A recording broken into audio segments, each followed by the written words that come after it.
ঐতিহ্যৰে সমৃদ্ধ মালিনী থান ৰুক্মিণী মন্দিৰ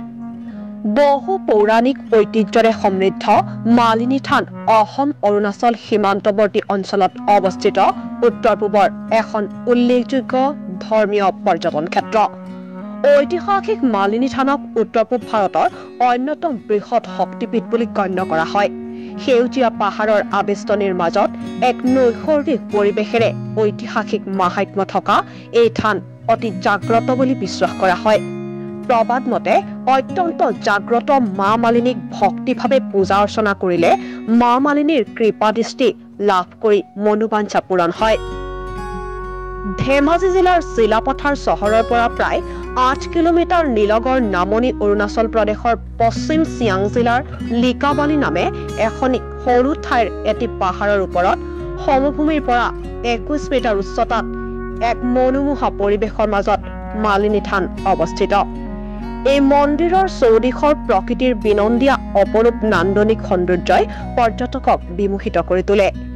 মহাবাহুৰ কাষতে মধ্যকালত স্থাপিত হোৱা বহু স্থাপত্য ভাস্কৰ্যৰে ভৰপূৰ মালিনী থান হিন্দুৰ প্ৰাচীন মন্দিৰসমূহৰ এক অন্যতম মন্দিৰ এই মন্দিৰৰ উপাস্য দেৱী হৈছে মা পাৰ্বতী শক্তিৰ অধিষ্ঠাত্ৰী দেৱী পাৰ্বতী ৰূপী অষ্টদশভুজাৰ এক সুষমা মূৰ্তিক উপাসনা কৰা হয় বুৰঞ্জীয়ে ঢুকি নোপোৱা হেতুকে এই মন্দিৰৰ বিষয়ে কোনো ইতিহাস পাবলৈ নাই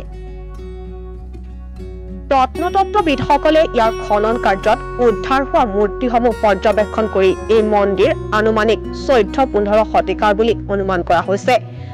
ইতিহাসবিদসকলে এই থানখন দ্বাপৰ যুগৰ বুলি মত পোষণ কৰিছে খনন কাৰ্যত পোৱা মূৰ্তিসমূহ নিৰীক্ষণ কৰি দ্বাপৰ যুগৰ বুলি নিৰ্ণিত হৈছে খনন কাৰ্যত নৱম-দশম শতিকাত নিৰ্মিত হোৱা কিছু মূৰ্তিও উদ্ধাৰ কৰা হৈছে বৰ্তমান মন্দিৰৰ পুৰোহিত কৰ্মকৰ্তাসকলেও এই মন্দিৰ দ্বাপৰ যুগৰ বুলিয়ে ক'ব খোজে জনশ্ৰুতি মতে এই ঠাইত দেৱী পাৰ্বতীৰ তপস্যা কৰা স্থান আছিল ভগৱান শ্ৰীকৃষ্ণই কুন্দিলী ৰাজ্যক ভীষ্মক ৰজাৰ জীয়াৰী ৰুক্মিণীক হৰণ কৰি দ্বাৰকালৈ উভতি আহোঁতে এই ঠাইতেই বিশ্ৰাম লৈছিল আদ্যশক্তি দেৱী পাৰ্বতীয়ে এগৰাকী মালিনীৰ ভেষ ধৰি অৰণ্যৰ অতি সুন্দৰ সুগন্ধি ফুলেৰে মালা গাঁঠি সেই পুষ্পমালাৰে তেওঁলোকক আদৰি আতিথ্য প্ৰদান কৰিছিল পাৰ্বতীৰ আতিথ্যত শ্ৰীকৃষ্ণ মুগ্ধ হৈছিল আৰু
সুন্দৰ ফুলনি পাতিব বিচাৰে নেকি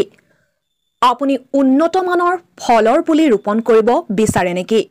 যদি বিচাৰে পলম নকৰি আজিয়েই যোগাযোগ কৰক অপৰাজিতা নাৰ্সাৰী উন্নত মানৰ ফুল ফলৰ গুটি আৰু পুলি পোৱাৰ নিৰ্ভৰযোগ্য প্ৰতিষ্ঠান জাজি আমগুৰি পথ যোগাযোগ কৰক 8638076426 আৰু 9678973042 নম্বৰত জাজি ফুলপানী চিগাৰ পৰা ৰঞ্জন কুমাৰ দত্তৰ ৰিপৰ্ট আসাম লাইভ 7